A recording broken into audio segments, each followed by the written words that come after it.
अस्सलाम वालेकुम। आप देख रहे हैं होराइजन न्यूज़ HD। खबर शामिल करते हैं साहिवाल से। शेख यासर रऊफ एडवोकेट सदर Pakistan peoples party city Sahiwal की ज़ेर सदारत मोहतरमा नज़ीर भुट्टो शहीद की सालगिरह की तकरीब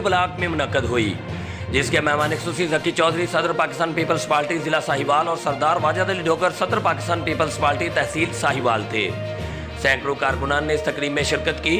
इस मौका पर राजा रियाज हुसैन सीनियर नायब सदर Pakistan peoples party city Sahiwal, Faiz Rasool नायब सदर Pakistan peoples party city Sahiwal, Mohammad Suhail Iqbal information secretary Pakistan peoples party city Sahiwal, Akram Raheel deputy general secretary Pakistan peoples party city Sahiwal, Waheed Ahmed Qureshi secretary record and event, Fahad Saleem social media incharge जिला साहिवाल और दीगर ओहदेदारान ने सहाफ़ियों से गुफ्तगू करते हुए मोहतरमा नज़ीर भुट्टो शहीद को बेहतरीन अल्फाज में खराज तहसीन पेश किया।